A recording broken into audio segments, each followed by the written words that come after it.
Hello students, welcome back to the channel extreme study. मेरा नाम है Rajvi Kaur and today's video will going to be very interesting because आज हम इस video में कुछ ट्रिक्स करने वाले हैं ट्रिग्नोमेट्री से रिलेटेड। एक्चुअली जो ट्रिग्नोमेट्री है उसमें बहुत सारे फॉर्मूलाज हैं, तो इतने सारे फॉर्मूलाज को याद रखना बहुत डिफ़िकल्ट टास्क है। इसलिए मैं आपको कुछ ट्रिक्स देने वाली हूँ जिससे आप इजीली कोई भी फॉर्मूला जो है रिमाइंड कर सकते हैं। और ये ट्रिक्स कुछ ऐसी ट्रिक्स हैं जिससे आप ट्रिग्नोमेट्री के बहुत सारे फॉर्मूलाज इजीली लर्न कर सकते हो। और ये जो ट्रिक्स मैं आपसे शेयर करने वाली हूँ ये मैंने 10th में सीखी थी और आज तक ये ट्रिक्स मेरे काम आई हैं। ये इतनी सिंपल है कि आपको इसके लिए कोई भी फॉर्मूला याद करने की ज़रूरत नहीं है। आपको सिर्फ ये ट्रिक अप्लाई करनी है और कोई भी फॉर्मूला आप खुद प्रोड्यूस कर सकते हो, खुद बना सकते हो। तो चलिए सबसे पहले तो ये देखते हैं कि ट्रिग्नोमेट्री का एक्चुअल में कोई यूज़ भी है, क्या पर्पस है इसे पढ़ने का। इवन बहुत सारे लोगों को ये बोलते हुए आपने सुना होगा कि ये जो साइन थीटा है, कॉस थीटा है, टैन थीटा है, ये हम पढ़ते तो ज़रूर हैं, लेकिन क्या इनका डेली लाइफ में कोई यूज़ भी है? बिल्कुल है। वो कैसे?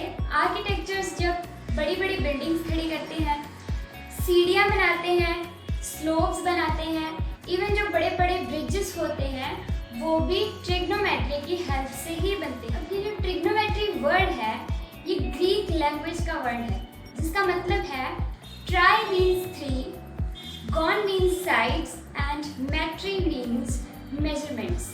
अब ट्राइंगल जो है आपको पता है कि ट्राइंगल में 3 साइड्स होती हैं। इस ट्राइंगल में मान लीजिए ये 3 साइड्स हैं। ये कौन सा ट्राइंगल है? Right angle triangle. Right angle triangle. Triangle को शॉर्ट फॉर्म में ऐसे लिख सकते हैं, ट्राइंगल। पूरा लिख देते हैं हम, राइट एंगल ट्राइंगल। ये राइट एंगल ट्राइंगल है क्योंकि इसका जो एक एंगल है 90 डिग्री है। ये वाला एंगल 90 डिग्री है, इसलिए हमने इस ट्राइंगल को क्या नाम देते हैं? Right angle triangle. तो ये जो दोनों एंगल्स हैं ये 90 डिग्री से कम होंगे। वो कैसे? क्योंकि ट्राइंगल के जो तीनों साइड्स हैं, तीनों एंगल्स हैं, उनका सम होता है वो 180 डिग्री के इक्वल होता है। और अगर यहाँ पे एक एंगल मैंने 90 लिखा, इट मीन्स जो दूसरे एंगल्स हैं उनका सम 90 होगा। सम 90 होगा तो वो एक एंगल जो है ऑब्वियसली वो 90 डिग्री से कम ही होगा। तो इस साइड को हम क्या बोलते हैं? This is perpendicular. अब हमको कैसे पता चलेगा कि ये परपेंडिकुलर है? ये जो एंगल है, सपोज हम ये वाला एंगल ले रहे हैं ए, ये ए एंगल के बिल्कुल सामने वाली जो साइड है वो होगा परपेंडिकुलर। अब इस एंगल से जो 60 वाली लाइन है, ये वाली साइड को हम क्या बोलेंगे? बेस। और जो सबसे बड़ी वाली लेंथ है साइड की उसको हम बोलेंगे हाइपोटेन्यूज। अब बेस है, ये है perpendicular and this is hypotenuse. अगर मान लो कि मैंने ये वाला एंगल नहीं लिया, ये एंगल लिया है, suppose this is A B. अब मैं एंगल ए की बात नहीं कर रही, अब मैं एंगल बी की बात कर रही हूँ। तो ये ट्रायंगल घूम के हम कैसे बनाएंगे इसको? कुछ इस तरह से। इसको मैं ऐसे घुमा दूंगी तो ये इसका परपेंडिकुलर जो है वो नीचे आ जाएगा। तो ये जो बेस है ये ऊपर चला जाएगा, ये हाइपोटेन्यूज सेम वैसे ही रह जाएगी। अब क्या इस साइड को आप बेस बोल सकते हो? नो। जब इस एंगल को मैं ले रही हूँ बी, ये इस डायरेक्शन में आ गया तो ये क्या बन जाएगा? हमारा perpendicular and this will make a base. इस तरह से एंगल जो है दैट इज वेरी इंपॉर्टेंट। अगर आप एंगल ये ले रहे हो तो उसके सामने वाली साइड को परपेंडिकुलर मानोगे और उसका साथ वाली जो एडजेसेंट साइड है उसको हम बेस लेंगे। अगर एंगल जो है वो ये ले रहे हो तो ये आपका बन जाएगा बेस, क्योंकि ये उसकी एडजेसेंट साइड हो जाएगी और उसके सामने वाला साइड जो है वो परपेंडिकुलर हो जाएगा। तो इसके बाद हम चलते हैं इस टेबल की तरफ। ये जो टेबल है ये ट्रिग्नोमेट्री का बहुत बहुत इम्पॉर्टेंट टॉपिक है। इवन ये ट्रिग्नोमेट्री का बेस है। अगर आपको ये टेबल लर्न हो गया तो इससे आप बहुत सारे एंगल्स की वैल्यू, बहुत सारे साइड्स निकाल सकते हैं सिर्फ इस टेबल की हेल्प से। तो ये जो टेबल है ये ट्रिग्नोमेट्री का बेस है। जैसे ट्रिग्नोमेट्री मैथमेटिक्स का एक बहुत ही इम्पॉर्टेंट पार्ट है, उसी तरह ये टेबल भी ट्रिग्नोमेट्री का बहुत ही इम्पॉर्टेंट पार्ट है। इस टेबल को बनाना कैसे है, सबसे पहले इस साइड में हम लिखेंगे टी रेशियोज। टी रेशियोज क्या होती हैं, ये जो साइन कॉस ये सब होते हैं इनको हम टी रेशियोज बोलते हैं। तो इस सीरीज को आपने सेम इसी तरह से लर्न रखना है। ये जो तीन फर्स्ट इसको हम बोलते हैं कि ये एक फैमिली के मेंबर हो गए, sine cos and tan. Sine का इन्वर्स क्या होता है, कोसेकेंट। कॉस का इन्वर्स क्या होता है, सेकेंड। एंड टैन का इन्वर्स क्या होता है, कॉट। तो ये हो गई दूसरी फैमिली। ये दोनों फैमिलीज एक तरह से एक दूसरे के ऑपोजिट हैं। इसका इन्वर्स ये हो गया, इसका इन्वर्स ये, और टैन का इन्वर्स ये हो गया। अब इस टेबल को कंप्लीट कैसे बनाना है, ऊपर वाली जो रो है उसमें हम थीटास की वैल्यू लिखेंगे। अब थीटास की वैल्यू कौन से लिखेंगे, इसको हम एक हाथ से समझते हैं। ये थंब है, इसको हम लेंगे 0 degree angle. This is a 0 degree angle. अब अपने हाथ को पूरा 90 डिग्री, इस थंब को और इस फिंगर को 90 डिग्री एंगल पे आपने रखना है। This is perpendicular and this is base. अब इन तीनों फिंगर्स में मान लीजिए कि कम डिस्टेंस है, और ये वाला डिस्टेंस क्या होगा, 30 डिग्री एंगल का, और ये वाला डिस्टेंस भी होगा 30 डिग्री, और इन दोनों में क्या होगा, 15 डिग्री का difference. So 0 + 30 is 30, next is 45, next is 60, and the last one is 90 degree.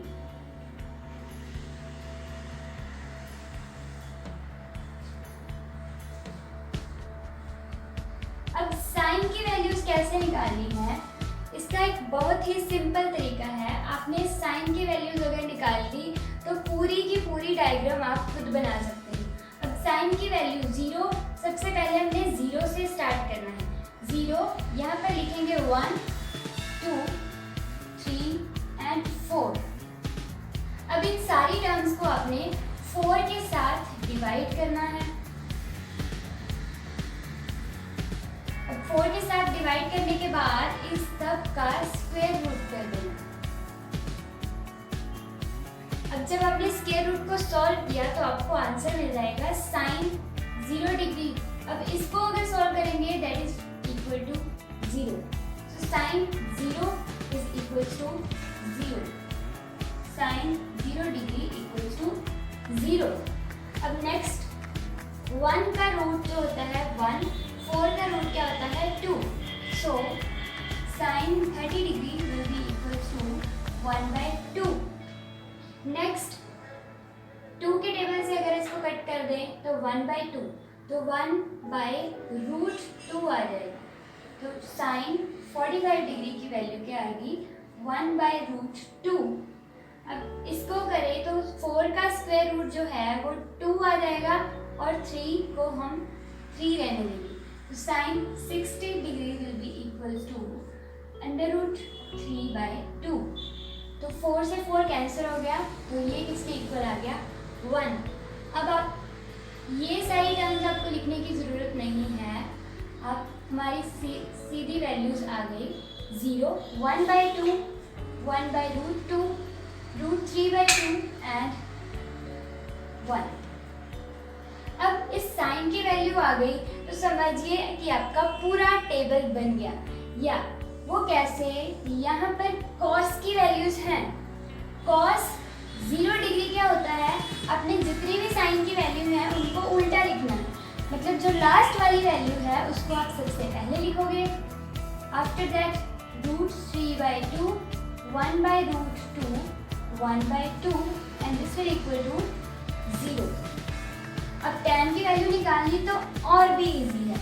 tan जो होता है that will be equal to sin by cos. Means sin की जो वैल्यूज हैं उनको हम cos की वैल्यूज के साथ डिवाइड कर देंगे तो वो हमें क्या बताएंगी, tan की values. So 0/1 is equals to 0. इसको हम डिवाइड करेंगे तो ये क्या आ जाएगा 1/√3. तो ये दोनों सेम वैल्यूज हैं, डिवाइड करेंगे तो ये क्या आएगी 1 के इक्वल. 60 डिग्री की ये दोनों वैल्यूज को डिवाइड करेंगे तो 2 से 2 कैंसिल हो गया तो ये क्या आ गया √3. 1 को किसी भी नंबर को अगर हम 0 के साथ डिवाइड करेंगे ये तो वो क्या होगा इन्फिनिटी. तो इसके बाद जैसे tan की वैल्यू बहुत ही इंपॉर्टेंट है, tan की वैल्यूज को आपको वैसे भी याद रखना है. वो आप सिंपल रख सकते हो. 45 जो होता है वो 1 के इक्वल होता है, 0 का 0 ही आ जाएगा, 90 का इन्फिनिटी आ जाएगा और ये दोनों वैल्यूज एक दूसरे के इन्वर्स हैं. 30 डिग्री छोटी वैल्यू है, इट मीन्स 1/√3. तो 60 डिग्री उससे बड़ी होगी obviously, that will be equal to √3. अब कोसेकेंट की बात करते हैं. कोसेकेंट मैंने आपको सबसे पहले स्टार्टिंग में ही बताया कि साइन का इन्वर्स जो है वो कोसेकेंट है. तो कोसेकेंट की वैल्यू किसके इक्वल आ जाएगी, साइन इन्वर्स. 1/0 करेंगे तो इन्फिनिटी के इक्वल आ जाएगा. उसके बाद नेक्स्ट टर्म 2 आ जाएगा, √2 आ जाएगा. साइन का इन्वर्स है सिर्फ 2/√3. 1 का इन्वर्स करेंगे तो 1 ही आएगा. Next is secant. सीकेंट को हम कॉस का इन्वर्स करेंगे.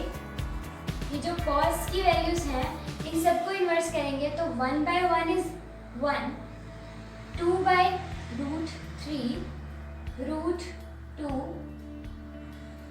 2 and 1/0 इज इन्फिनिटी. इसको हम अनडिफाइंड भी बोल सकते हैं, अनडिफाइंड, क्योंकि ये कोई वैल्यू नहीं बताएगा इसलिए इसको अनडिफाइंड इन्फिनिटी कुछ भी आप मान के चल सकते हो. सो कॉट की वैल्यू क्या होगी, tan की इन्वर्स. जितनी भी tan की वैल्यू है उनको इन्वर्स करेंगे. 1/0 is infinity, √3, 1/1 is 1, 1/√3 and infinity का फिर इन्वर्स कर किया तो वो क्या आ जाएगा 0 के. तो ये है एक छोटा सा टेबल, इवन बड़ा सा टेबल, बट ये छोटी सी ट्रिक के साथ सिर्फ साइन की वैल्यूज के साथ आपने पूरा का पूरा टेबल बना सकते हैं. तो अब चलते हैं नेक्स्ट ट्रिक के बारे में जिसमें हम ट्राइंगल के एंगल से साइड या साइड से एंगल कैसे पता कर सकते हैं. Suppose this is a right triangle, 90 degree angle होगा. अब अगर ये वाला एंगल ए है इसको हम थीटा लेते हैं. दिस इज द थीटा, ये एंगल थीटा है. तो ये है हमारा परपेंडिकुलर, ये है बेस एंड ये है हाइपोटेन्यूज. तो ये एंगल थीटा है. हमने साइन, कॉस, टैन इन सारी वैल्यूज को कैसे निकाल सकते हैं, साइड्स की फॉर्म में. तो इसका एक बहुत ही सिंपल जो तरीका है वो क्या है कि आपको सिर्फ एक मंत्र याद करना है. तो ये मंत्र क्या है, पंडित बद्री प्रसाद हर हर बोले. पंडित बद्री प्रसाद हर हर बोले. एक्चुअली ये जो ट्रिक है, जब मेरे टीचर मुझको ये ट्रिक बता रहे थे तो मुझे ऐसे लग रहा था कि वो अपने किसी पंडित का जो नाम है उसकी प्रमोशन कर रहे हैं, पंडित की या ऐसा कुछ. बट एक्चुअल में क्या है, ये ट्रिक इतनी फनी है पर इतनी आसान है याद करने में कि आप इसको कभी भी अपनी पूरी लाइफ में इसको कभी नहीं भूलेंगे. अगर आप इसको एक बार रट लें, पंडित बद्री प्रसाद हर हर बोले, तो ये मंत्र का मतलब क्या है, एक्चुअल में ये है क्या, ये है perpendicular. P is perpendicular, B is base and H is hypotenuse. तो इस ट्रिक को हम कैसे याद करेंगे कि ये तो ट्रिक, ये मंत्र तो हमें याद हो गया, पंडित बद्री प्रसाद हर हर बोले. ट्रिक क्या है, तो सबसे पहले साइन एंगल था, टेबल में आपने पढ़ा था साइन एंगल. सबसे पहले है साइन, उसके बाद हम लिखेंगे यहाँ पे cos and last is tan।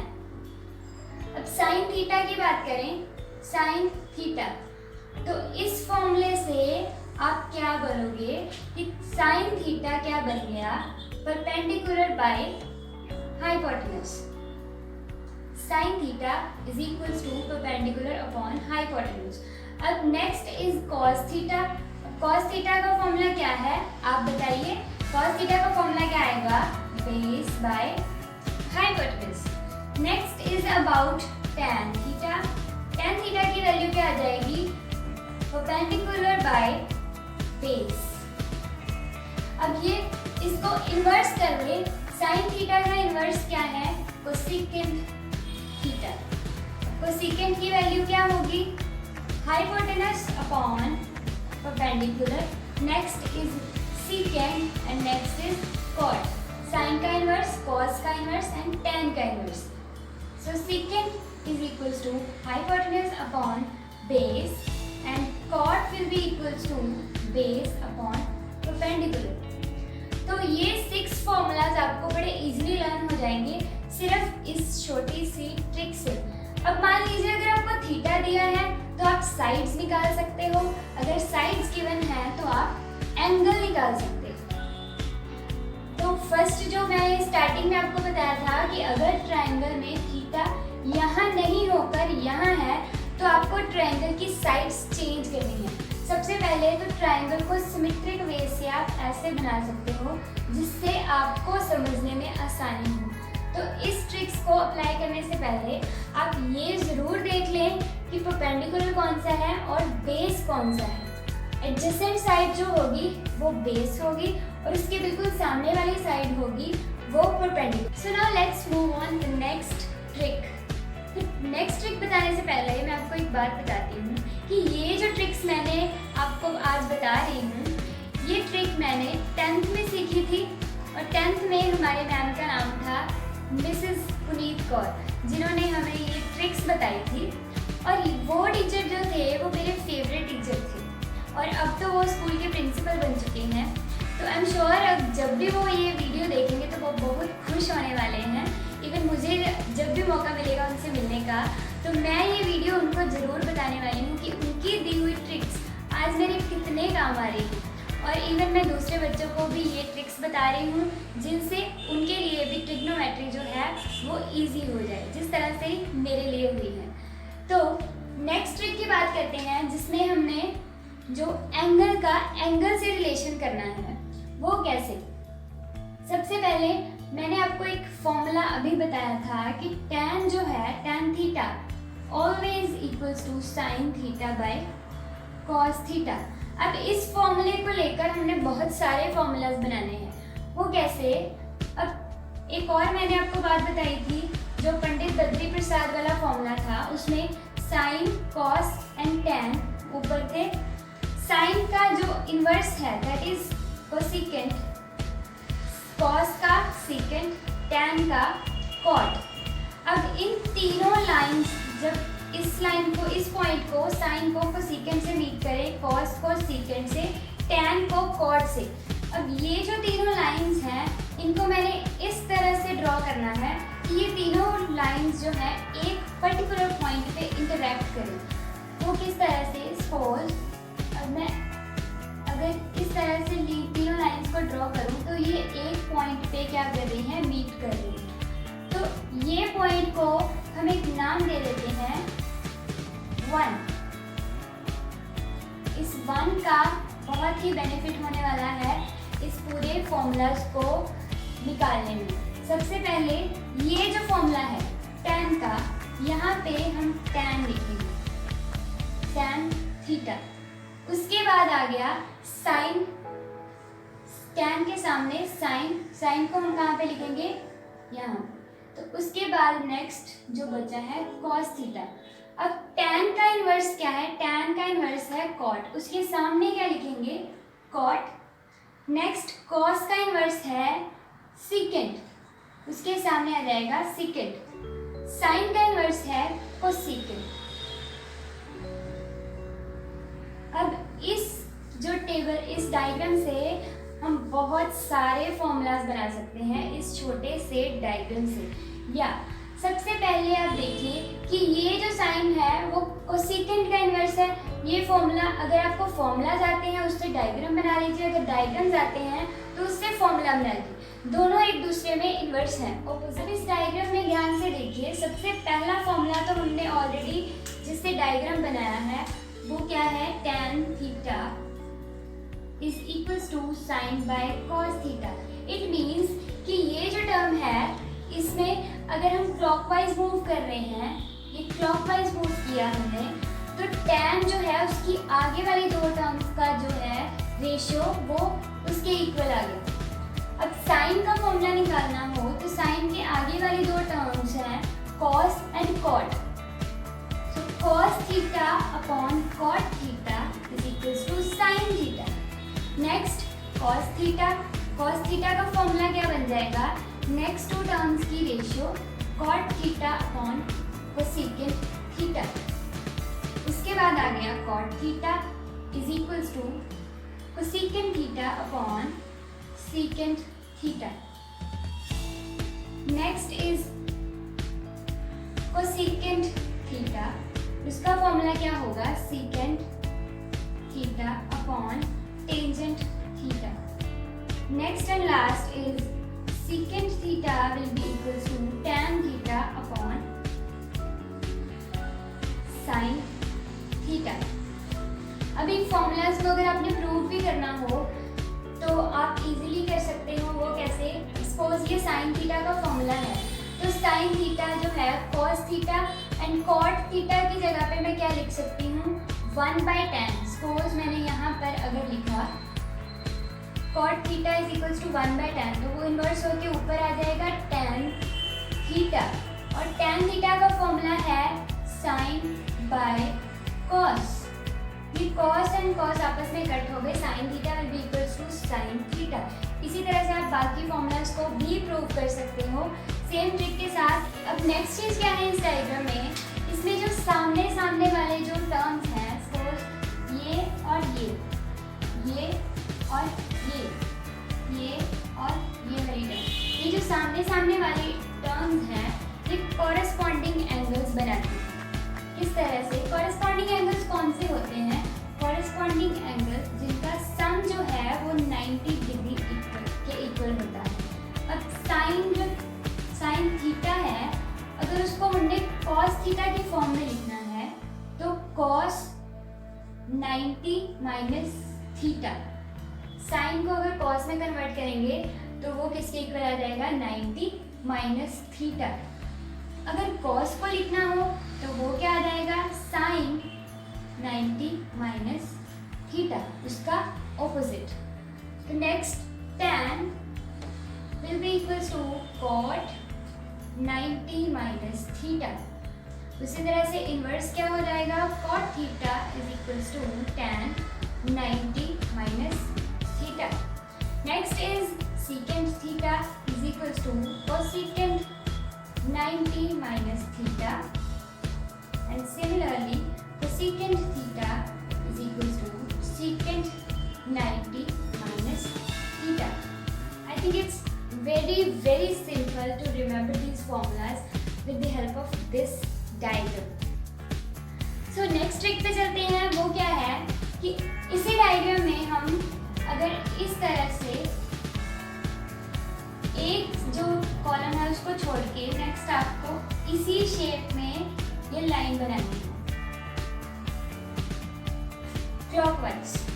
अब स्टार्ट करना है इस कोने से, तो दूसरा ये है तीसरा काम, ये third one is equals to 1। इस कोने को हमने 1 का नाम दिया है साइन कॉस 1। अब इसको किस तरह से आपने लिखना है, sign square theta plus cos square theta. इस पॉइंट पे कौन सा नंबर है, 1, मतलब ये दोनों टर्म्स का सम किसके इक्वल है, 1। और इस फॉर्मूले में आपको याद रखना है कि स्क्वायर आपने जरूर लगाना है। So next is 1 plus cot square theta equals to cosecant theta. 1 plus cot square theta is equals to cosecant square theta. So here tan square theta plus 1 tan square theta plus 1 is equals to secant square theta। तो ये तीनों फॉर्मूले हमको याद हो गए। इसके बाद इन ट्राइंगल्स की डायरेक्शन अगर हम उल्टी कर दें, सो पहले था क्लॉकवाइज, अगर एंटी क्लॉकवाइज कर दें तो क्या हो जाएगा, पॉजिटिव साइंस की जगह पे नेगेटिव साइन लगाना है आपको। 1 इस पॉइंट से शुरू होना है, 1 minus cos square theta is equals to sine square theta. अब इसी फॉर्मूले को आप इससे भी बना सकते थे, बट अगर हम डायग्राम से बनाना ज़्यादा इजी है, क्योंकि अगर हमको ये फॉर्मूले पता ही नहीं है, हमें बनाने ही नहीं है, हमें सिर्फ इसकी ज़रूरत है, तो सीधा डायग्राम से हम यही फॉर्मूला क्रिएट कर देंगे। So next is cosecant square plus cot square minus cot square is equals to 1। Next is starts from here, secant square theta minus 1 is equals to tan square theta। तो ये shape फॉर्मूले भी आपको learn हो गए सिर्फ और सिर्फ इसी डायग्राम की हेल्प के साथ। अब यहाँ पे मैंने अगर ये तीनों टर्म्स उठाई हैं, ये तीनों टी रेशियोज को मैंने लिया है, तो इसमें फर्स्ट और जो थर्ड वाली टर्म है उनका जो प्रोडक्ट होगा tan theta into cos theta, वो होगा साइन थीटा के इक्वल। इसको आप प्रूव भी कर सकते हो, साइन tan जो है वो sine theta upon cos theta के इक्वल होता है, into cos theta equals to sine theta. ये कॉस और ये कॉस कट हो गए, sine theta will be equals to sine theta. अब इसी तरह से आप बाकी टर्म्स को भी ऐसे ही तीन पेयर, सपोज मैंने अगर ये 3 पेयर उठाए, तो ये फर्स्ट वाला और थर्ड वाला cot theta into second theta will be equals to cosecant theta. अब मैंने अगर ये तीनों पेयर्स उठाए, तो tan theta into cosecant theta, tan theta into cosecant theta equals to secant theta. So अगर ये तीनों पेयर्स लेंगे तो होगा sine theta into cot theta equals to cos theta. अब ये इसी तरह से आप सारे फॉर्मूलाज को निकाल सकते हैं और बाकी 2 टर्म्स का प्रोडक्ट तीसरी जो उनके सेंटर वाली टर्म है उसके इक्वल होगा। अब सपोज मैं ये तीनों टर्म ले रही हूँ, तो इनका फॉर्मूला कैसे बनेगा, cos theta into cosecant theta is equals to cot theta. इसी तरह से ये तीनों टर्म्स अगर लेंगे तो वो किसके इक्वल होंगी, sign theta into secant theta tan theta. तो इन 6 फॉर्मूलाज को आप 3 का पेयर बना के अपने आप बड़े इजी तरीके से बना सकते हो इस तरह से। तो चलते हैं नेक्स्ट फॉर्मूलाज की तरफ जो हम इसी डायग्राम से बनाने वाले हैं। वो क्या है कि ये जो सामने वाली टर्म्स हैं, ये दोनों terms sine and cosecant, sine theta और कोसेकेंट थीटा का जो प्रोडक्ट है वो 1 के इक्वल है। वैसे ये वाला फॉर्मूला आपने पहले भी बनाया है अभी, पर वो फॉर्मूले का स्टाइल थोड़ा अलग था। पहले हमने फॉर्मूला किया था sine theta will be equals to 1 by cosecant theta, mean sine theta जो है उसके सामने वाला जो थीटा है, सामने वाली टी रेशियो है, वो उसकी इनवर्स होगी 1 बाय कोसेकेंट थीटा। बट ये फॉर्मूला जो है वो डायरेक्ट आप इससे ये भी बना सकते हो, दोनों सेम ही है, बस इनका जो है वे ऑफ प्रेजेंटेशन है वो थोड़ा सा अलग है कि इसको हमने इसके साथ मल्टीप्लाई कर दिया तो ये किसके इक्वल आ गया, 1 के इक्वल। तो उसी तरह से बाकी जो सेम लाइन में जो टी रेशियोज हैं उनको भी हम लिख सकते हैं tan theta into cot theta equals to 1, और ये जो है secant theta into cos theta equals to 1। तो ये थी कुछ ट्रिक्स जो आप एक ही डायग्राम से सारी बना सकते हैं। और इस टेबल को, इस डायग्राम को याद कर रखने का एक और भी तरीका है कि इसके एक साइड में सारे सी वाली टर्म्स आएंगी, दूसरे वाली टर्म्स में एस टी एस, ये सी है और ये एस टी एस है। और आपको डिसाइड करना है कि आपको कौन सा तरीका अच्छा लगा। जो स्टार्टिंग में आपने किया उस तरीके से आप भी याद रख सकते हो, या फिर इस तरीके से आप चेक भी कर सकते हो कि मेरा जो डायग्राम बना है वो सही है या नहीं। सी एंड एस टी एस। तो ये थी ट्रिग्नोमेट्री की कुछ छोटी छोटी सी ट्रिक्स। इसके अलावा और भी बहुत सारी ट्रिक्स मैं आपको बताने वाली हूँ, बट इसके लिए आपको नेक्स्ट वीडियो का वेट करना पड़ेगा। So stay connected and I hope कि आपको सारी ट्रिक्स बड़ी इजीली लर्न हो गई होगी, समझ में भी आ गई होगी। और अगर कोई ट्रिक नहीं समझ में आई तो कमेंट बॉक्स में पूछिए, और अगर बड़ी अच्छी तरह से समझ आ गई तो भी कमेंट बॉक्स में मुझे बताइए। So that's it for today. मिलते हैं अपनी नेक्स्ट वीडियो में और ट्रिक्स के साथ। तब तक के लिए गुड बाय।